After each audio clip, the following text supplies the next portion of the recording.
Sales mind set.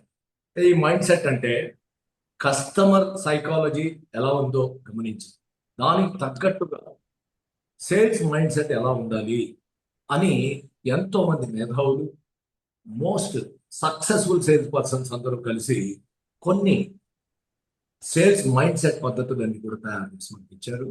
వాటన్నిటిని కూడా మనం ఈరోజు కూలంకషంగా చర్చిద్దాం. ఆ, అసలు దీనిలోకి వెళ్ళబోయే ముందు మనము మైండ్ సెట్ అంటే ఏమిటి అనేది మనం గమనిద్దాం. మన సమస్యలను, పరిస్థితులను, మన ఆలోచనలు, తర్వాత మన డ్రీమ్స్, వీటన్నిటిని కూడా మనం ఎలా హ్యాండిల్ చేస్తున్నాం, వాటికి ఎలా స్పందిస్తున్నాం, ఎలా ముందుకు వెళ్తున్నాం అనేదే మైండ్ సెట్. ఈ మైండ్ సెట్ అనేది ప్రతి ఒక్కరు కూడా చాలా ప్రాక్టీస్ చేసి ఖచ్చితంగా మనం ఏర్పరచుకోవాలి. ఎందుకంటే ఇప్పుడు మీరు చూస్తున్నారు కదా, కొంతమంది చాలా తక్కువ వ్యాపారం చేస్తూ ఉంటారు, సేల్స్ లో వెనకబడి ఉంటారు. అంటే కొద్దో గొప్ప వాళ్ళకి సంబంధించి వాళ్ళకి ఉపయోగపడినట్లుగా కొద్దో గొప్ప చేస్తూ పెద్దగా పేరు లేకుండా నెమ్మదిగా చేసుకుంటూ ఉంటారు. ఇంకొక వైపు చాలా మంది ఉధృతమైన వ్యాపారం చేస్తూ చాలా పెద్ద పేరు గడించుకుంటూ ఎంతో సంపాదన చేస్తూ అందరికీ మార్గదర్శకంగా ఉంటారు. ఎందుకు ఈ డిఫరెన్స్? కొంతమంది మధ్యస్థంగా కూడా చేస్తుంది. ఈ రకరకాలుగా చేయడం అనేది మైండ్ సెట్ అంటే ఏంటో తెలుసుకున్నారు కదా. దీనిలో రెండు రకాల మైండ్ సెట్స్. ఒకటి ఫిక్స్డ్ మైండ్ సెట్. ఈ ఫిక్స్డ్ మైండ్ సెట్ ఏంటి అంటే, ఈ ఫిక్స్డ్ మైండ్ సెట్ నేను ఇది చేయలేను, ఇంత మటుకే చేయగలను, నాకు ఇంకా సమస్యలు ఉన్నాయి, వాటన్నిటి దృష్ట్యా నేను చూసినట్టయితే నేను ఇంతే చేయగలను. వేరే కూర లేదా ఏంది? ఎన్నో ఏళ్ళ నుంచి నేను చాలా కష్టపడి నేను ఇవన్నీ కూడా చేసుకుంటూ వస్తున్నాను, నేను కాబట్టి చేసుకుంటాను. ఒక 10 సంవత్సరాలుగా 5 సంవత్సరాలుగా సేమ్ స్థానంలో ఉంటూ కంటిన్యూ చేస్తున్న వాళ్ళు ఖచ్చితంగా ఇలానే అనుకుంటారు, ఈ స్థానాన్ని నేను నిలబెట్టుకోవడానికి నేను చాలా కష్టపడుతున్నాను, ఇదే నాకు చాలా ఎక్కువ, నేను ఎక్కువ ఆశించినట్టయితే ఈ ప్రొఫెషన్ ని నేను సరిగ్గా చేయగలుగుతానో లేదో, దీంట్లో ఏమైనా ఒడిదుడుకులు వచ్చి నేను మానేయాల్సి వస్తుందేమో, ఈ కాస్త కూడా నాకు ఉండదేమో అని ఒక కంఫర్ట్ అనే ట్రాప్ లో పడిపోతూ ఉంది. కొంచెం కంఫర్ట్ గా ఉంది ఇప్పుడు, ఈ కంఫర్ట్ ని నేను ఎందుకు పోగొట్టుకోవాలి, ఎక్కువ కష్టపడితే ఎక్కువ రిస్క్ తీసుకుంటే ఏమన్నా ప్రాబ్లమ్స్ వచ్చి నేను చెయ్యలేకపోతే అని రకరకాల భయాలని మనసులో నింపుకొని వాళ్ళే లిమిటేషన్స్ ఏర్పరచుకొని ఒక చోట నిలబడిపోయి ముందుకు పోలేకుండా ఉంటారు. This is fixed mind set. ఇంకోటి గ్రోత్ మైండ్ సెట్. ఈ గ్రోత్ మైండ్ సెట్ ఏంటి అంటే, నేనేదైనా చేయగలను, నాకు నమ్మకం ఉంది, నా మీద నాకు నమ్మకం ఉంది, నేను వీటన్నిటిని మార్చుకోగలను, నా పరిస్థితులను నా కంట్రోల్లోకి తెచ్చుకొని నాకు కావాల్సిన విధంగా ఇందులో అత్యున్నత స్థాయికి ఎదగడమే నా ధ్యేయం, దానికోసం నేను అంచెలంచెలుగా ఎదుగుతాను, ప్రాక్టీస్ చేస్తాను. ఇది గ్రోత్ మైండ్ సెట్. ప్రతి సేల్స్ మ్యాన్ కూడా ఈ గ్రోత్ మైండ్ సెట్ ని అలవాటు చేసుకోవాలి. ఫిక్స్డ్ మైండ్ సెట్ ఉంటే ఏమవుతుందంటే వాళ్ళు ముందుకి అభివృద్ధి పథంలోకి వాళ్ళు వెళ్ళలేదు. దీన్ని ఉదాహరిస్తూ నీకు ఒక మంచి కథ చెప్తాను. ఒక బెచ్చగాడు ఉంటాడు, ఒక రైల్వే స్టేషన్ లో తన తోటి బెచ్చగాళ్లతో కలిసి ఆడుకుంటూ ఉంటాడు. అతను యువకుడు, 30 నుంచి 35 ఏళ్ల మధ్య ఉంటాడు. అందువలన ఎవరైనా చూస్తే ఏమంటారు, గట్టిగానే ఉన్నావు, ఏదైనా పని చేసుకోవచ్చు కదా అని వాళ్ళు ఎక్కువ అతనికి ఇవ్వరు. కానీ చిన్నప్పటి నుంచి తను అదే స్టేషన్లో ఉంటూ అక్కడే అడుగుకుంటూ ఉంటాడు. ఇక్కడి నుంచి బయటికి వెళ్ళాలంటే కూడా అతనికి ధైర్యం లేదు.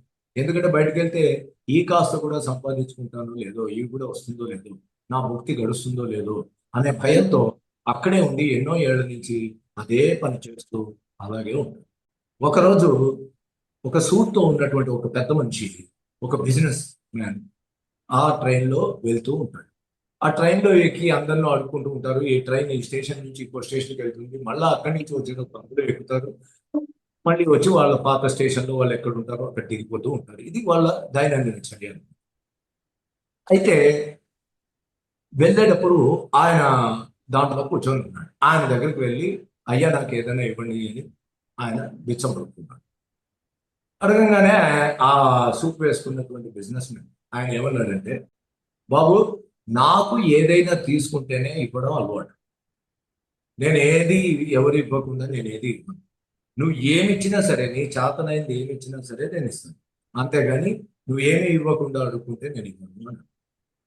అయ్యా నేనేమి ఇస్తాను, నేను బిచ్చగాడిని, నా దగ్గర ఏమీ లేదు, నేను మీకేమి ఇస్తాను, మీరు ఇలా అడగడం ధర్మం కాదు అని అంటాడు. అంటే అదేం లేదు, నువ్వు అనుకుంటే ఏదైనా ఇవ్వగలవు, ఏదైనా ఇచ్చి అడుక్కో, అంతేగాని ఏది ఇవ్వకుండా అడుక్కోకు, నేనైతే ఇవ్వను అంటాడు. అలాగే అతను ముందుకు వెళ్ళిపోతాడు. కానీ అతను అన్న మాట అతని మనసులో నాటుకుపోతుంది. అవును, మనం ఏదైనా ఎందుకు ఇవ్వకూడదు, ఏమి ఇవ్వగలను నేను అని 2 రోజులు తీవ్రంగా ఆలోచిస్తాను. అంటే ఈయనే కాదు కదా, ఎవరికైనా ఇచ్చినా అంతో ఎంతో పైసలు ఇవ్వడానికి, నేను ఇచ్చినప్పుడు వాళ్ళు ఇవ్వడం అనేది ఈజీగా జరుగుతుంది, సులభంగా జరుగుతుంది కదా. అందువలన దీని గురించి తీవ్రంగా ఆలోచించి అలాగే నడుచుకుంటూ అతను అటు ఇటు వెళ్తూ ఉంటే ఒక అడవి లాంటి ప్రదేశానికి వెళ్ళిపోయాడు. అక్కడ ఎన్నో పూలు పూస్తుంది, రకరకాల పూలు. ఈ రకరకాల పూలల్లో కొన్ని పూలని ఆయన కట్ ఒక మంచి ఆలోచన వచ్చేసింది అనమాట అతనికి. ఏంటంటే ఈ పూలు వాళ్ళు ఎప్పుడు చూసి ఉండదు, కాబట్టి ఒక పువ్వు ఇచ్చి అడుగుదాం, పోనీ ఏమన్నా ఇదవుతాం, మనం ఏమన్నా లాభం పొందుతామేమో ఈ ఆయన అడిగినట్టు అనుకొని కొన్ని పూలను కలెక్ట్ చేసి కొన్ని పూలు పట్టుకొని అదే ట్రైన్లో మళ్ళీ నెక్స్ట్ డే ఆ ఆ పూలు పట్టుకొని వాళ్ళకి ఇవ్వడం మొదలెట్టారు. ఒక్కొక్కడికి ఇచ్చిన తర్వాత కొద్ది కొద్దిగా 5 వెరకటి కంటే కొంచెం ఎక్కువగానే అతనికి పోగుపడ్డాయి. ఇదేదో బాగుంది అని రోజు ఆ అడవికి వెళ్ళడం, పూలు కోసుకోవడం, ఆ పూలను తీసుకెళ్లి అందరికీ కూడా పంచిపెడుతూ వెళ్ళడం, ఈ విధంగా చేసేవాడు. ఈ విధంగా చేస్తూ చేస్తూ ఉండగా ఒక రోజు పని ఉన్నట్టుండి సూట్ వేసుకున్న పెద్ద మనిషి బిజినెస్ మ్యాన్ కూడా ఆ ట్రైన్లో వెళ్తూ ఉన్నాడు. అతని దగ్గరికి వెళ్ళాడు. అయ్యా, మీరన్నట్టే నేను అందరికీ పూలు ఇచ్చి డబ్బులు తీసుకుంటున్నాను. ఇదివరకంటే నా పరిస్థితి బాగుంది, ఇప్పుడు బాగానే వస్తున్నాయి, ఆ, నాకు చాలా కంఫర్ట్గా ఉంది అని చెప్పి చెప్పాడు. కంఫర్ట్ అంటే అదేలేండి, ఇంగ్లీష్ ఆయన మాట్లాడలేడు కదా, నాకు నా సౌకర్యంగా ఉంది, నేను ఇస్తున్నాను అని చెప్పాడు అనమాట. ఇలా సాగిస్తున్నాను, మీరు చెప్పినప్పటి నుంచి ఇదే పద్ధతి అవలంబిస్తున్నాను అని చెప్పాడు. అంటే ఆయన కూడా నవ్వుతూ తీసుకొని, ఓహో, నువ్వు బిజినెస్ మ్యాన్ అయ్యావు అనమాట అనేసి వెళ్ళిపోయాడు. అతనిలో ఏదో బద్దలైపోయినట్టు అనిపించింది, ఎంతో ఉత్సాహం వచ్చేసింది. ఏంటి, నేను బిజినెస్ మ్యాన్, నేను ఎన్నాళ్ళు నేను బిచ్చగాడిని అనుకుంటున్నాను, నేను బిజినెస్ మ్యాన్ అంటాడేంటి, ఆలోచించాడు తీరు. చాలా సంతోషం వేసింది. మొత్తం స్టేషన్ అంతా గెంతులేస్తూ పిచ్చోళ్ళలాగా నేను బిజినెస్ మ్యాన్ అయ్యా, నేను బిజినెస్ మ్యాన్ అయ్యా అని అరుచుకుంటూ అటు ఇటు తిరిగి ఇంకా అతని మైండ్ పనిచేయడం ఉంది. అతని మైండ్ సెట్ మారింది. అతని మైండ్ సెట్ లో ఏమైందంటే, నిజమే, నేను బిజినెస్ మ్యాన్ అవ్వాలి, ఆయన అలాగే సూట్ వేసుకుని ఒక రోజు ఆయన ఆయన పలకరించాలి, ఇంతే అనుకున్నాను. అంతే, వెళ్ళి అదే అడవిలో వెళ్ళి ఎక్కువ పూలు కోసి వాటన్నిటిని కూడా బొకేలుగా కట్టడం మొదలెట్టాడు. ఓకే అనే బిజినెస్ స్టార్ట్ చేశాడు. కొన్నాళ్లలో మంచి వ్యాపారవేత్త అయినాడు. ఒక 2 సంవత్సరాల తర్వాత అదే ఆ, ట్రైన్లో ఆ పాత ఆయనే వచ్చాడు. ఇతను కూడా సూట్ వేసుకుని ఉన్నాడు. ఇద్దరు కలిశారు. నమస్కారం అండి అని షేక్ హ్యాండ్ ఇవ్వబోయాడు. ఎవరయ్యా నువ్వు, నేను ఇదే మొదటిసారి చూస్తున్నాను అన్నాడు ఆయన. అనగానే, లేదు సార్, ఇది 3వ సారి మనం కలుసుకోవడం, మొదటిసారి ఓ బిచ్చగాడిగా మిమ్మల్ని కలిశాను, మీరు నాకు ఆ, ఏదైనా ఇచ్చే ఏదైనా తీసుకో అని చెప్పి నాకు చెప్పారు. అప్పటి నుంచి నేను ఇవ్వడం అలవాటు చేసుకున్నాను. తర్వాత నేను బిజినెస్ మ్యాన్ని అని మీరే గుర్తించారు సార్, దానివల్ల నేను ఈరోజు బిజినెస్ మ్యాన్ అయ్యాను, ఆ, మీకు చాలా ధన్యవాదాలు అని చెప్తున్నాను. అతను కూడా వేసి వెళ్ళిపోయారు. ఈ కథను బట్టి మనకు ఏమర్థమవుతుందండి, అతను మొదలంతా ఫిక్స్డ్ మైండ్ సెట్తో ఉంది. తర్వాత ఆయన ముసలాయనటువంటి మాటలను పట్టుకొని ఆయన మనసులో ఆలోచించి తన మైండ్ సెట్ ని మార్చుకున్నాడు.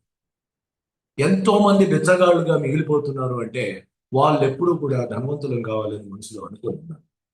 ఖచ్చితంగా అనుకొని ఉంటే వాళ్ళు కూడా మారుతారు, ఎవరైనా మారుతారు. మైండ్ సెట్ మారితే, వాళ్ళ మనసు మారితే తప్పనిసరిగా వాళ్ళ జీవితం మారుతుంది. వాళ్ళ ఆలోచన విధానం మారితే అన్నీ మారుతాయి. ఇదే ఈరోజు చెప్పదలుచుకుంది. అందువలననే మన ఈ సేల్స్ మైండ్ సెట్లో మనము ఒక్కొక్క విషయాన్ని మనం కూలంకషంగా పరిశీలిద్దాం. ఫస్ట్ సేల్స్ పర్సన్ అనే వారికి I am the best, I am the best ఈ యాటిట్యూడ్ ఉండాలి. నేను బెస్ట్ అనే యాటిట్యూడ్. ఇక్కడ కూడా మీకు ఒక చిన్న ఉదాహరణ చెప్తాను.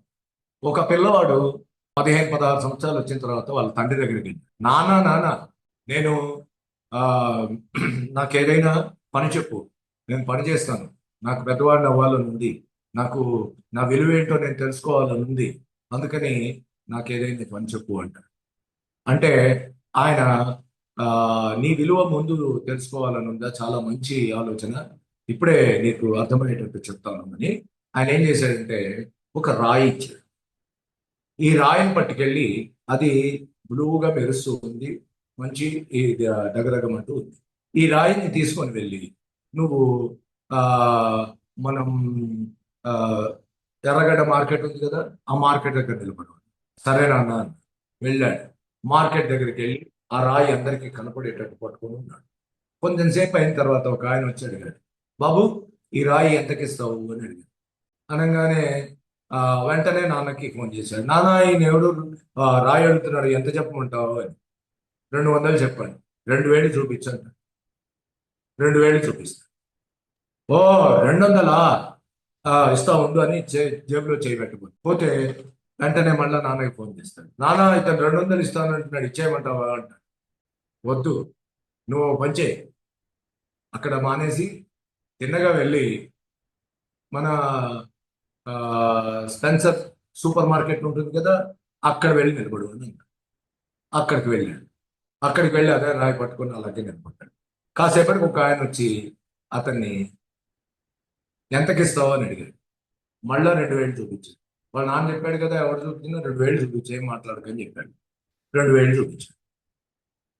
ఓహో 2000 అయితే ఇస్తా ఉంటాను అన్నాడు. అనగానే మళ్ళా ఫోన్ చేశాడు. నాన్నో వీడు 2000 ఇస్తానంటున్నాడు, ఏం చేయమంటావు అని. ఏమొద్దు, నువ్వు ఒక పని చేయి, హ్యాబిట్స్ లో జాయ్ ఆలూకాస్ అని ఉంటుంది, అక్కడికి వెళ్ళి నిలబడు అన్నాడు. అక్కడికి వెళ్ళి షోరూమ్ లోపలికి వెళ్ళి నిలబడు అని చెప్పాడు. అక్కడికి వెళ్ళాడు. షోరూమ్ లో లోపల నిలబడి చూపించాడు. అక్కడికి వచ్చిన వాళ్ళు ఇదే సేమ్ మళ్ళీ అడిగారు, ఏం బాబు ఎంతకి ఇస్తావు? 2000 చూపించాడు. ఓహో 2 లక్షలా, ఓకే అన్నాడు ఆయన.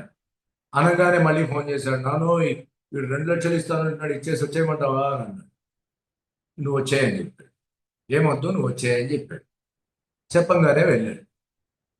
ఆ పిల్లవాడు ఆశ్చర్యంగా వాళ్ళ నాన్న అడిగాడు, ఏ నాన్న, అదే రాయి, అదే నేను, ఒకళ్ళు ఏమన్నా 200 అన్నారు, ఒకళ్ళు 2000 అన్నారు, ఒకళ్ళు 2 లక్షలు అంటున్నారు, ఏంటిది అని అడిగాడు. అంటే అప్పుడు చెప్తాడు అనమాట, చూడు బాబు, నువ్వు ఎక్కడ ఉన్నావు దాన్ని బట్టే నీ విలువ ఉంటుంది. నువ్వు ఎక్కడ పని చేస్తున్నావు, ఎక్కడ ఉన్నావు, నువ్వు మంచి ప్లేస్లో ఉంటే చక్కగా నువ్వు డెవలప్ అవుతావు. భగవంతుడి దయ వలన మీరందరూ కూడా మంచి స్థానంలో సేల్స్ పర్సన్స్ గా ఉన్నారు. ఎందుకంటే సేల్స్ పర్సన్ అంత గొప్పవాడు ఈ ప్రపంచంలో ఎవ్వరు ఉండరు. ఎందుకండి, సేల్స్ పర్సన్ కి పరిమితులు లేవు, ఇంతే సంపాదించాలనే కంట్రోల్ ఏం లేదు, అన్లిమిటెడ్. సేల్స్ పర్సన్ కి రిటైర్మెంట్ లేదు, ఎన్ని ఏళ్ళైనా సేల్స్ పర్సన్ వ్యాపారం చేస్తూనే ఉండవచ్చు. కావాలంటే తన ఆదాయాన్ని ఎంతైనా పెంచుకోవచ్చు, ఎవడూ వచ్చి పెంచేది ఏమి ఉండదు, తనకి తానే పెంచుకోవచ్చు. తన మైండ్ సెట్ మారి తన మైండ్ సెట్ ప్రకారం పెంచుకోవచ్చు. ఇన్ని కారణాలు ఉంటే మీరు ఐ ఆమ్ ది బెస్ట్ అని అనుకోకుండా ఎలా ఉంటారండి? అనుకోవాలి. కానీ మీరు అనుకోవడమే కాదుగా, మీ కస్టమర్ కూడా అనుకోవాలి. మీ కస్టమర్ ఎప్పుడైతే మీరు బెస్ట్ అనుకుంటాడో మిమ్మల్నే పిలుస్తాడు. మార్కెట్లో మీ పేరు వినపడాలి, అనపడాలి, కనపడాలి. మీ పేరు వినబడాలి, అనబడాలి, కనపడాలి. ఎవరు చెప్పుకున్నా మీ పేరు చెప్పాలి. అందరూ మాట్లాడుకోవాలి మీ గురించి, అనబడాలి, కనబడాలి. ఎక్కడ ఏ పోస్టరు ఏవి చూసినా, మన బ్రాంచ్లో వచ్చినా, లేకపోతే ఎక్కడైనా మీరు కావాలని పెట్టుకున్నా, ఏదైనా సరే మీరు కనపడాలి. అప్పుడు కదా మీరు ఆల్ ద బెస్ట్ అయ్యేది. ఇటువంటి యాటిట్యూడ్ని మీ మనసులో మీరు డెవలప్ చేసుకున్నట్లయితే మీ బిజినెస్ స్టార్ట్ అవుతుంది బ్రహ్మాండంగా. ఎప్పుడు కూడా నాకు కస్టమర్ అవసరం, నాకు చాలా మంది కస్టమర్ల దగ్గరికి వెళ్తే కానీ వ్యాపారం కాదు అనుకోకూడదు. నేను కస్టమర్కి అవసరం. ఇలాంటి యాటిట్యూడ్ని పెంచుకోవాలి. అతని అవసరాలు తీర్చాలంటే నేను ఉండాలి, అతనికి సలహా ఇవ్వాలంటే నేను ఉండాలి, అతను కూడా అనుకోవాలి అతను కూడా నాకు సలహాలు ఇవ్వడానికి నాకు మంచి అడ్వైజర్ కావాలి, నాకు ఓ మంచి స్నేహితుడు కావాలి అనుకోవాలి, మీతో రిలేషన్ లైఫ్ టైం మెయింటైన్ చేయాలనుకోవాలి, ఎప్పుడు వెళ్ళినా మిమ్మల్ని కాదనన్నట్లు ఉండాలి, వాళ్ళతో మీ పరిచయాన్ని రోజు రోజుకి అభివృద్ధి చేసుకోవాలి. మన వ్యాపారం అంటే సేల్స్ మెన్ అనేటటువంటి వ్యాపారం ఎక్కువ రిజెక్షన్స్ కూడి, ఎంత పెద్ద సేల్స్ మెన్ అయినా సరే ఎన్నో రిజెక్షన్స్ ని చూసే ఉంటాడు. రిజెక్షన్స్ లేకుండా ఎవరు పెద్ద సేల్స్ మెన్ కానే కాలేదు. కానీ మీరు ఒకటి గమనించండి, ఏదైనా గేమ్ ఆడేటప్పుడు క్రికెట్లో మీరు గమనించండి, చాలా మంది ఆడుతూ ఉంటారు, ఒకసారి డక్అవుట్ అయిపోతారు, కానీ వాళ్ళు ఏమైనా నిరుత్సాహపడతారంటే, ఒకసారి సచిన్ టెండూల్కర్ ఒక ఫాస్ట్ బౌలర్ వేసినప్పుడు ఫస్ట్ బాల్లో అవుట్ అయ్యి ఆయన దగ్గరికి వెళ్ళి అతను చాలా అసలు ఎంత ఎక్సైట్ అయిపోయాడంటే, ఒక క్రికెట్ గాడ్ లాంటి వాడిని నేను ఫస్ట్ బాల్ అవుట్ చేశాను అని చాలా గొప్పగా పేపర్లలో కూడా వచ్చింది, అంతా వచ్చింది. అతను టెండూల్కర్ దగ్గరికి వెళ్ళి అన్నాడు, సార్ నాకు చాలా సంతోషంగా ఉంది ఈరోజు, ఆ, మీరు నా ఫస్ట్ బాల్లో మీరు అవుట్ అయ్యారు, ఆ, ఇది నా జీవితంలో చెప్పుకోదగ్గ రోజు, మర్చిపోలేను అది ఇది అని చెప్తే టెండూల్కర్ ఒకటే అన్నాడు, నీకు కంగ్రాచులేషన్, చాలా బాగా ఇది చేసావు, కానీ you you never see it again, you will never see it again, మళ్ళా నువ్వు ఇదేమి చూడలేవు, మళ్ళా ఇది జరగదు అని చెప్పాడు. ఎంత కాన్ఫిడెన్స్ ఉండాలండి అలా చెప్పాలంటే. ఇదేనండి, రిజెక్షన్స్ మనకు కామనే, కానీ రిజెక్షన్ వచ్చినప్పుడు అది ఎందుకు జరుగుతోంది, దానికి నేను ఎటువంటి ఆ, సమాధానం ఇవ్వగలను, సొల్యూషన్ ఇవ్వగలను అని మిమ్మల్ని మీరు ప్రిపేర్ చేసుకోవాలి తప్ప, అదొక గేమ్ లాగా భావించాలి తప్ప, this is just a game అని భావించాలి తప్ప, ఇది జీవితాంతం ఉంటుందని కృంగిపోకూడదు. దాంతో మనం సేల్స్ని తక్కువ చేసుకొని మనల్ని మనం తక్కువ చేసుకొని వెనక్కి. ఒకవేళ గేమ్లో ఈసారి నాకు రాలేదు, నేను వెళ్ళాను చెప్పాను అయినా కూడా నాకు I lose a sale, so what, ఇటువంటి యాటిట్యూడ్ని అలవాటు చేస్తాం.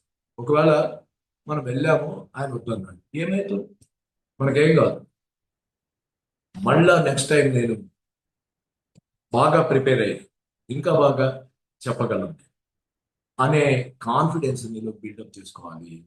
మీ అంతటా మీరు ప్రతి ఒక్క దానికి కూడా మీకు ఒక ప్రాసెస్ని పద్ధతిని అలవాటు చేసుకొని, మనం అంటే ఒక బ్రాండ్ అన్నట్టు వెళ్ళాలి. ఆయన వస్తున్నారు అంటే మనకు అవుతుంది, మా నేను వెళ్ళానంటే నేను ఖచ్చితంగా చేయగలను, మాట్లాడగలను, ఇటువంటి కాన్ఫిడెన్స్తో వెళ్ళాలి. ప్రోడక్ట్ నాలెడ్జ్ బాగా పెంచుకొని, అలాగే అబ్జెక్షన్స్ ఎలా హ్యాండిల్ చేయాలో మనుషులు తలుచుకొని, కస్టమర్ నీడ్స్ ఏంటో కస్టమర్ సైకాలజీ ఏంటో ముందే మనం తెలుసుకొని, ఇలా ప్రిపేర్డ్గా వెళ్ళినట్టయితే ఎవరైనా కూడా సేల్స్లో క్లోజ్ చేసుకొని రాగలుగుతారు. ఇంకొక యాటిట్యూడ్ ఉంది, నేను ఎవరికి భయపడను, ఆయన CEO అయినా బిలేనీర్ అయినా ఇంకెంత పెద్దవాళ్ళైనా సరే నాకు సాధారణమైనటువంటి కస్టమరే, అందరు కస్టమర్ల లాగే నాకు ఈయన కస్టమర్, అందరు కస్టమర్లకి నేను ఎలా ప్రజెంట్ చేసుకుంటాను, నాకు యునిక్ సెల్లింగ్ ప్రాసెస్, నాకంటూ ఒక సెల్లింగ్ ప్రాసెస్ ఉంది. యునిక్ సెల్లింగ్ ప్రాసెస్ అంటే ప్రతి ఒక్క సేల్స్ మెన్ తనకంటూ ఒక సెల్లింగ్ ప్రాసెస్ని అలవాటు చేసుకోవాలి. నా యునిక్ సెల్లింగ్ ప్రాసెస్ నాకు ఉంది, నేను దీని ప్రకారం నేను క్యాన్వాస్ చేస్తాను, దీని ప్రకారం నేను చెప్తాను, నాకు ఏం భయం లేదు, ఎటువంటి వారి దగ్గరికైనా నేను చెప్తాను అనేటటువంటి ధైర్యాన్ని నేర్చుకోవాలి, ఆ మైండ్ సెట్ అలవాటు చేసుకోవాలి. ఒకవేళ మనం ఎప్పుడైనా ఫెయిల్ అయినా వాళ్ళు తర్వాత రమ్మన్నా ఏమన్నా ఐ విల్ సీ, నేను ఫిట్ అయిపోయింది కానీ ఇప్పుడు రాలేదు అంతే, అంతేగాని ఆయన వద్దన్నాడని చెప్పి మనం ఏమో చేయలేకపోయినట్లు, లేకపోతే అది మన లోపంగానో ఎప్పుడు భావించదు. ఇవన్నీ సహజమే, ఎందుకంటే నిన్ననే చెప్పాను, సేల్స్ అనేది ఒక రిజెక్షన్ ఉన్నటువంటి, ఎక్కువ రిజెక్షన్స్ ఉంటాయి. అయినా కూడా వాటన్నిటిని ఫేస్ చేస్తూ మన స్కిల్స్ని పెంచుకుంటూ, ముఖ్యంగా కస్టమర్ సైకాలజీని స్టడీ చేసుకుంటూ, దానికి తగ్గట్టు మన మైండ్ సెట్ని తయారు చేసుకుంటూ ముందుకు వెళ్ళాలి.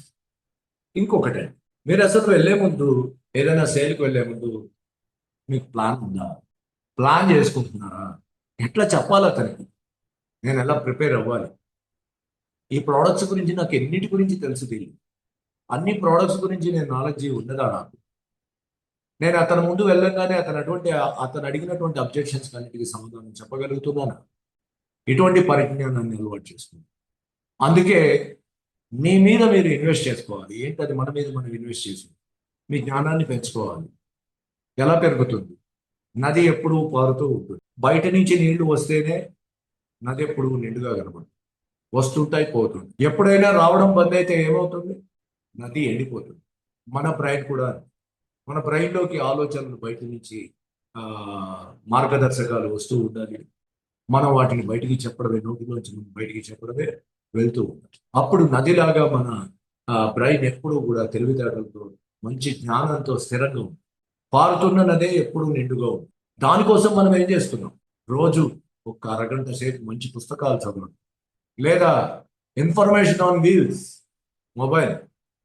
మొబైల్లో ఎన్నో, యూట్యూబ్లో ఎన్నో వస్తున్నాయి. సేల్స్ పరిజ్ఞానం గురించి మనకి చెప్పేటటువంటి ఎన్నో ఇవి వస్తున్నాయి. మనకి ఏది కావాలి, మనం ఏం చేస్తున్నాం, మనం చేసేదాని గురించి మనం రోజు అభివృద్ధి చెందాలంటే మనం బయట జరుగుతున్న విషయాలను వాటిని మనం తెలుసుకోవాలి కదా, మన జ్ఞానాన్ని పెంచుకోవాలి కదా. మన జ్ఞానం పెంచుకోవడం కోసం మనం రోజు ఎంత టైం కేటాయిస్తున్నాం, దట్ ఈస్ యువర్ ఇన్వెస్ట్మెంట్. నీ ఆరోగ్యం కోసం ఎంత టైం నువ్వు ఇన్వెస్ట్ చేస్తున్నావు, that is also your investment. నీ మీద నువ్వు ఇన్వెస్ట్ చేసుకో, నిన్ను నువ్వు ప్రిపేర్ చేసుకో. నీకంటే తోపెవడు లేడు. ఎంత గొప్పవాడి అంటే ఎంత గొప్పవాడి. ఇందాక చెప్పాను కదా, వజ్రం, అది వజ్రం అనమాట. ఆ వజ్రాన్ని ఏ ప్లేస్లో తీసుకెళ్తే ఖరీదు అవుతుందో అక్కడ నువ్వు అమ్ముకోగలవు. నువ్వు వజ్రం లాంటి వాడు, అందరూ వజ్రాలు. కానీ మీ మైండ్ సెట్ కుదిరినప్పుడే అది బయటపడుతుంది. మీ మైండ్ సెట్ని మీరు ఇంప్రూవ్ చేసుకున్నప్పుడే, ఈ విషయాలన్నింటినీ మీ మైండ్లో సెట్ చేసుకున్నప్పుడే మీ సేల్స్లో మీరు అభివృద్ధి చెందగలుగుతారు. అందుకే చెప్తున్నా, ప్లాన్ ది గేమ్. రేపు సేల్ ఉంది అంటే ప్లాన్ చేయండి. ఖచ్చితమైన preparation, unique selling plan, proposition మన దగ్గర ఉండాలి. మనం ఎలా అమ్ముతున్నాం అనేది విభిన్నంగా ఉండాలి. అందరిలాగా కాదు, నేను ఇలా తయారు చేసుకుంటాను, నేను ఇలా అమ్ముతాను, నేను ఇలా చెప్తాను. ఒక పద్ధతిని మనం ఫ్రేమ్ చేసుకోవాలి. ఆలోచించి బాగా తయారు చేసుకుని ఒక పద్ధతి ప్రకారం వెళ్ళినట్టయితే, అసలు ఒక్క విషయం అడుగుతాను, మనం చేసేటటువంటి ఈ ప్రొఫెషన్ మీద మనకి ప్రేమ ఉందా? ఇష్టపడుతున్నామా? ప్రేమ ఉందా? అసలు దీన్ని ఒక పెయిన్ గా భావిస్తున్నామా, ఒక ప్లెజర్ గా భావిస్తున్నామా? పెయిన్ అంటే బాధ. అబ్బా, ఎవరైనా కస్టమర్ పిలిచి చెప్పమన్నాడంటే దాన్ని ఆ, ఒక పెయిన్ గా భావిస్తున్నాను. లేదంటే అబ్బా వెళ్ళాలి, వాళ్ళ మంచి అవకాశం దొరికింది నాకు, నేను వెళ్ళి క్యాన్వాస్ చేయాలని దాన్ని ఒక ప్లెజర్ గా భావిస్తున్నాను. అలాగే మీ కస్టమర్ని కూడా మీరు స్టడీ చేయాలి. అతను మిమ్మల్ని పిలవడం, లేకపోతే మీరు వెళ్ళడం పెయిన్ గా భావిస్తున్నాడా, ప్లెజర్ గా భావిస్తున్నాడా? ఎందుకంటే సేల్స్ అంతా సైకాలజీతోనే నిండి ఉంది. కస్టమర్ సైకాలజీ ఎలా ఉందో దాన్ని బట్టి మనం మైండ్ సెట్ ని మార్చుకోవాలి. అందుకనే మనం గమనించాలి. ఏం చేయాలి మరి? ప్రశ్నలు వేయాలి. Open ended questions, close ended questions అని నేను చెప్పాను. ఓపెన్ ఎండెడ్ అంటే అతని గురించి, అతని వివరాలను చెప్పేటటువంటి క్వశ్చన్స్ అన్నమాట. మీరు 1 by 1 అడుగుతూ ఉంటే అతను మీకు ఓపెన్ అవుతాడు. తన గురించి తను బయటికి చెబుతాడు. ఎక్కువ అతన్నే మాట్లాడించాలి. 80% listening, 80% listening, 10% question and answers, questions. ఒక 10% మాత్రమే మనం సేల్స్కి టైం ఉపయోగించాలి. 80% లిజనింగ్. క్వశ్చన్లు అడగండి, వినండి. జాగ్రత్తగా ఆయన మాట్లాడేది, ఆయన ఏం చెప్తున్నారు దాని మీదనే ఎక్కువ కాన్సన్ట్రేషన్. పెయినా ప్లెజరా తెలుసుకోవాలి. దాన్ని ప్లెజర్గా మార్చాలంటే ఏం చేయాలి? కస్టమర్ దగ్గరికి వెళ్ళినప్పుడు కస్టమర్ ఏం చేస్తుంటాడు, ఎలా ఉంటాడు, అతనిని ఏ విధంగా మనం ఎంటర్టైన్ చేసుకోవాలి, అతను ఎలా ప్లెజర్గా ఉండేటట్టు ఉంచాలి, ఇవన్నీ కూడా మీ స్కిల్లో, మీ నైపుణ్యత చూపించాలి. నెక్స్ట్, అసలు మీరు ఎప్పుడూ వ్యాపారం చేస్తూ ఉంటారు, ఎప్పుడూ ఆ సేల్స్లో కంటిన్యూ, అది కన్సిస్టెన్సీ చాలా ముఖ్యం. ఎందుకంటే మీకు కన్సిస్టెన్సీ లేకపోతే కస్టమరు మిమ్మల్ని పిలవాలని అనుకోడు. ఎన్నో ఏళ్ల నుంచి ఉన్న ఏజెంట్ ఉంటే, అతను తెలిసి ఉంటే ఆయన డిపెండ్ అయిపోతాడు. తను బాగా చెప్తాడులే, తనకు అన్నీ తెలుసులే అని డిపెండ్ అయిపోతాడు. అదే కొత్తగా వచ్చిన ఎవరైనా వస్తే అంత చాలా జాగ్రత్తగా డీల్ చేస్తాడు. లేకపోతే అసలు ఇద్దామా వద్దా అనే సందేహం. Consistency is most important. టాలెంట్తో పాటు మీకు కన్సిస్టెన్సీ మార్కెట్లో ఎప్పుడూ ఉండాలి. ఒకటేదో తీసేసుకొని కొన్నాళ్ళు చేసి మానేసి అట్లా అయ్యే వాళ్ళు జనరల్గా అభివృద్ధి చెందారు. ఒకటి తీసుకున్నామంటే దాన్ని కన్సిస్టెన్సీతో ముందుకు తీసుకెళ్ళాలి. మీకు అసలు మీ జాబ్ మీద చాలా క్యూరియాసిటీ ఉంది. ఆసక్తి లేకపోతే ఆ శక్తి లేనట్లే. ఏ శక్తి? అభివృద్ధిలోకి మనం వెళ్ళగలిగే శక్తిని కోల్పోయినట్లే. క్యూరియాసిటీ, ఖచ్చితంగా మనకి ఏమేమి వస్తున్నాయి, ఏమేం ప్లాన్స్ వస్తున్నాయి, వాటన్నిటిని మనం ఎలా స్టడీ చేసుకోవాలి, వాటన్నిటిని ఎలా ఉపయోగించాలి. మనకి తెలియకపోతే ఎక్స్పర్ట్స్ దగ్గరికి వెళ్ళి తెలుసుకోవాలి, వర్క్షాప్లకు అటెండ్ కావాలి, ట్రైనింగ్ పొందాలి. తద్వారా మన నాలెడ్జిని రోజు రోజుకి పెంపొందించుకునే మార్గాన్ని ఉంది. అసలు ఈ ఉద్యోగంలో, ఈ సేల్స్లో మీరు పని చేస్తున్నప్పుడు ఈ పని చేయడం అబ్బాయి ఎందుకు వచ్చిందిరా బాబు అని పని చేస్తున్నారు, లేకపోతే ఆనందం పొందుతున్నారు. రోజు బయలుదేరంగానే అబ్బా ఇవాళ మనం సేల్స్ సాధించాను అని నిన్ను నువ్వే శభాష్ అనుకుంటున్నావు, నిన్ను నువ్వే మెచ్చుకుంటూ ప్రెషర్ ప్లెజర్ ప్లెజర్ ఆనందాన్ని అనుభవిస్తూ ముందుకెళ్తున్నావా, లేకపోతే ఇది ఎందుకు వచ్చిందిరా బాబు అనుకుంటున్నావా? చాలా ఇంపార్టెంట్. ఎందుకంటే ఎప్పుడైతే నువ్వు ప్రెషర్ అంటే ఒత్తిడిగా దీన్ని ఫీల్ అవుతావో అది నీకేం కాదన్నమాట. నీ ఆట నువ్వు ఆడటం లేదని అర్థం. ఎప్పుడైతే మనకి ఇష్టమైన మన ఆట ఆడతామో అప్పుడు మనం ఎంతో ఆనందంతో ఆ ఆటని ఎంజాయ్ చేస్తాం. ఇది కూడా అంతే. ఇందులో మనం ఇష్టపడి కనుక బాగా పనిచేస్తూ ఉన్నట్టయితే ఆ సేల్ని ఎంజాయ్ చేస్తాం. అది గెలిచినా గెలవకపోయినా కూడా ఎంజాయ్ చేస్తాం. So pleasure is privilege. మీరు ఎంత ప్లెజర్ ఫీల్ అవుతారో అది మీకు అంత అనుకూలంగా అవుతుంది. ఒక్కొక్కసారి గెలుస్తుంటాం, ఒక్కోసారి ఓడిపోతాం. డిటాచ్ ఫ్రమ్ అవుతాం. అంటే శ్రీకృష్ణ పరమాత్మ చెప్తాడు కదా, నీ పని నువ్వు చేయి, కర్మను నాకు వదిలేసేయి అంటాడు. అలాగే ఇక్కడ కూడా మనం ఎన్ని చేస్తున్నా, మనం ఎన్ని సేల్స్ చేసినా వచ్చిందా రాలేదా, వచ్చింది ఓకే, రాకపోతే మళ్ళా ఇంకో సైడ్. ఎన్నో ఉన్నాయి ప్రపంచంలో, చాలా ఉంది, వీళ్ళు ఒక్కళ్ళే కాదు. కానీ వెళ్ళేటప్పుడు మాత్రం ఇందులో ఎందువలన రాలేదు అనే క్వశ్చన్ వేసుకొని మనకి మనం అప్డేట్ అవుతూ ముందుకు వెళ్ళి ఎప్పుడైనా మనసులో ఒకటే అనుకోవాలి, నేను ఇతని దగ్గరికి వెళ్తున్నాను అమ్మడానికి కాదు, సర్వీస్ చేయడానికి వెళ్తున్నాను, ఇతనికి ఆనందాన్ని పంచడానికి వెళ్తున్నాను, ఇతని ప్రాబ్లమ్స్కి సొల్యూషన్స్ ఇవ్వడానికి వెళ్తున్నాను, ఇతనికి రేపటి నుంచి తన జీవితంలో ఈ పని చేసినందుకు ఎంత ఆనందపడతాడో చూపించడానికి. Serve, don't sell.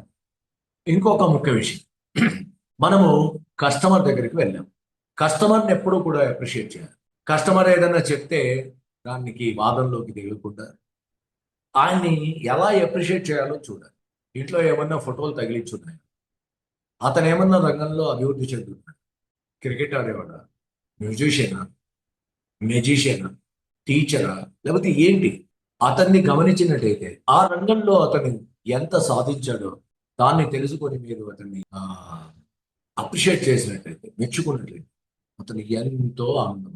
అంటే అతను కొన్ని చెప్పాలనుకుంటాడు కూడా, తన గొప్ప విషయాలన్నీ చెప్పాలనుకుంటాడు. అందుకే తీరిగ్గా వినండి. అతను చెప్పేటప్పుడు మీరు అడ్డుపడకండి.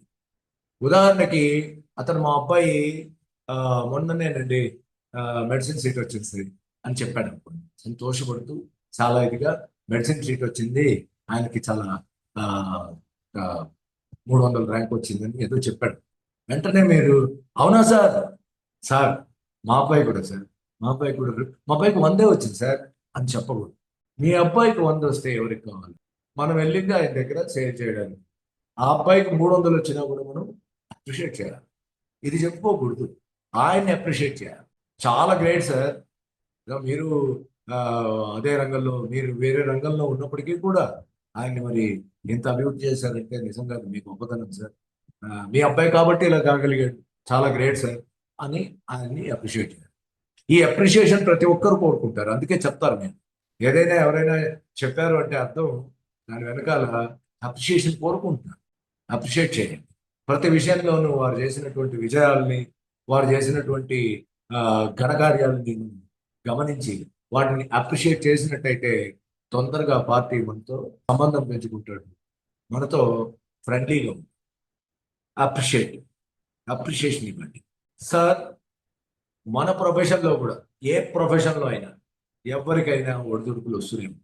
ఎన్నో ఒడిదుడుకులు వస్తుంటాయి. రాత్రి రాత్రి విషయాలు మారిపోయి బిజినెస్లు మూతపడిన సమయాలు కూడా ఉన్నాయి. ఒక్క జీవోతో షాప్స్ క్లోజ్ చేసుకునే పరిస్థితి ఏర్పడిన రోజులు కూడా. కానీ మీలో సెల్ఫ్ కాన్ఫిడెన్స్ ఉంటే మీలో ఉన్న జీవే అవన్నీ చూసుకుంటాడు. అందువలన వాటన్నిటిని సింప్లిఫై చేసుకోండి. సింపుల్గా ఉండి అవన్నీ పెద్ద వచ్చేటటువంటివి. ఏదో కంపెనీలో మార్పులు వచ్చాయి, ఏదో ఏదో అయిపోయినట్టు భయపడకూడదు. 4 రోజుల్లో అంతా ఈక్వల్ అయిపోతుంది, మళ్ళా మామూలు అయిపోతుంది. ఇది మీరు సేల్స్లో వెళ్ళే కొద్దీ మీకు అర్థమైపోతుంది. ఎన్నో విషయాలు వచ్చాయి, ఎన్నో అడ్డంకులు వచ్చాయి, ఎన్నో డెవలప్మెంట్స్ వచ్చాయి. వాటన్నిటికీ మనం అడాప్ట్ కావాలే కానీ వాటికి భయపడకూడదు. సో అందువలన సింప్లిఫై ఎవ్రీథింగ్. సింపుల్గా తీసుకోండి, కానీ హార్డ్గా వర్క్ చేయండి. అతి ముఖ్యమైనది, మన జ్ఞానం పెంచుకోవాలంటే మనకు వచ్చిన దాన్ని అందరితో పంచుకోవాలి. చెప్పానుగా ఇందాక, నది పారుతూ ఉంటేనే నిండుగా ఉంటుంది. మనం నేర్చుకున్నదంతా మనం బయటికి చెబుతూ ఉంటేనే ఇప్పుడు నిండుగా ఉంటుంది. ఎప్పుడైతే రావడం ఆగిపోయిందో పోవడం ఎండిపోయినది, పోవడం ఇదైపోతే నిండిపోతుంది. నిండి ఏమవుతుందంటే మళ్ళా వెనక్కి, దానివల్లనే ఉపయోగం లేదు. అందుకనే మీరేం నేర్చుకున్నారో దాన్ని పంచుకోండి. Share what you learn. అలాగే ఎవరి దగ్గర అయినా సరే మీరు వాళ్ళ దగ్గరికి వెళ్ళి వాళ్ళ విషయాలు మీరు కూడా నేర్చుకోండి. మీకంటే గొప్పవాళ్ళు, చాలా బాగా చేసిన వాళ్ళు, మోస్ట్ ఎక్స్పీరియన్స్డ్ సేల్స్ పర్సన్స్ చాలా మంది. వాళ్ళందరినీ కూడా గమనించండి. వాళ్ళలో ఉన్న గొప్ప లక్షణాలని గమనించండి. మీరు కూడా మీ మైండ్ సెట్ని మార్చుకోండి. మీరు మైండ్ సెట్ మార్చుకుంటే everything will change. Mind set అనేది మనము ఎప్పటికప్పుడు మార్చుకుని తీరాల్సినటువంటి విషయం అండి. ఇది ఇది ఎలా మార్చుకోవాలి, ఎలా చేయాలి అనేది ఇప్పటిదాకా మనం చాలా విషయాలు చర్చించాం. ఇంకోటి అద్భుతమైన ఇంకో మైండ్ సెట్ గురించి మనం చర్చిద్దాం. నెగోషియేటివ్ మైండ్ సెట్. ఈ నెగోషియేషన్ అనేది ఎలా ఉండాలంటే, కస్టమర్ దగ్గరికి వెళ్ళినప్పుడు ఆర్గ్యుమెంట్ ఉండదు, డిస్కషన్ ఉండాలి. ఆర్గ్యుమెంట్ ఉంటే ఏమవుతుందండి? ఆర్గ్యుమెంట్ చేస్తున్నాము అంటే మనం రైట్ అని చెప్పడానికి ప్రయత్నిస్తున్నామని అర్థం.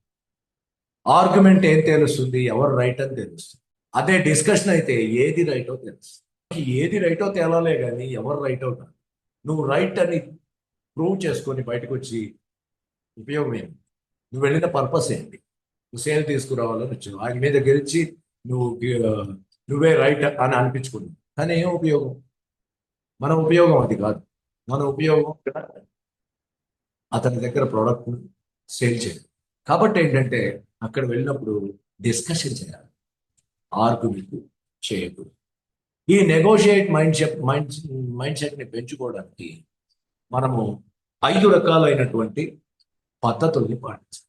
ప్రిపేర్. సరే, ఏంటి మనం ఏం వాడతాము? మన సేల్స్కి మనకు పద్ధతి ఇందాకే చెప్పాను, యూనిక్ సెల్లింగ్ ప్రపోజిషన్.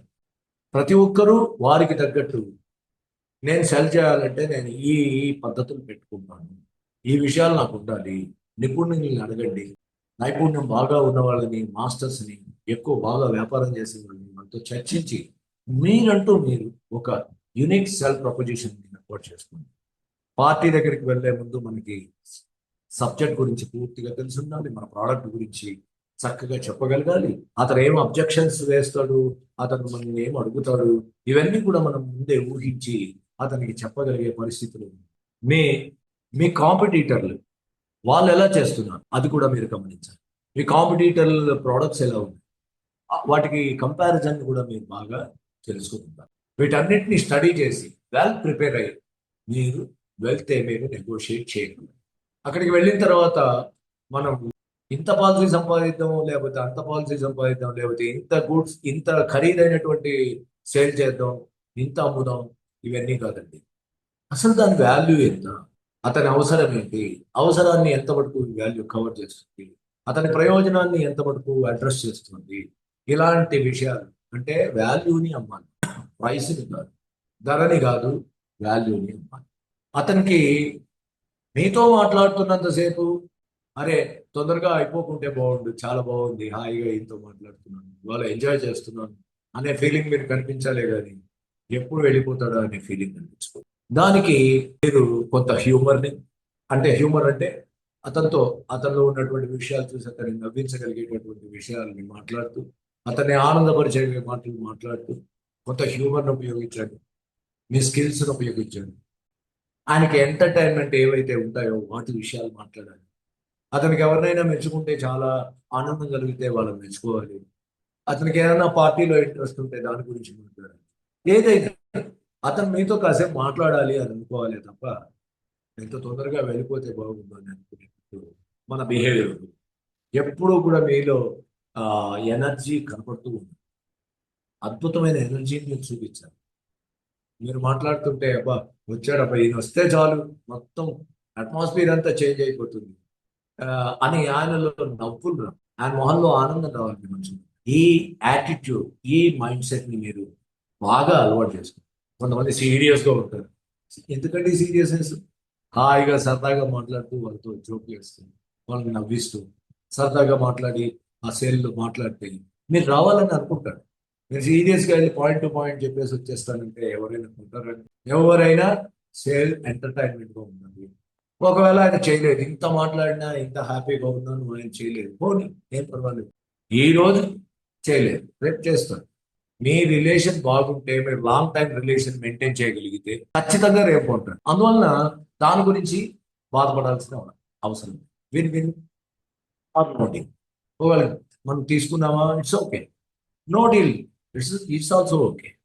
అయినా కూడా నాకేం బాగలేదు. ఎందుకంటే అతను, నేను స్నేహితుడిగా చూస్తున్నాను, అతను నా నుంచి ఎక్కడికి పోదు, కావాలంటే మళ్ళా నాకు ఇచ్చి చేస్తాను. ఇలాంటి కాన్ఫిడెన్స్ని, ఇలాంటి దీన్ని మనం పెంపొందించుకోవాలి. నువ్వు కన్సిస్టెంట్ గా మార్కెట్లో ఉంటేనే నీకు ఈ అవకాశం వస్తుంది.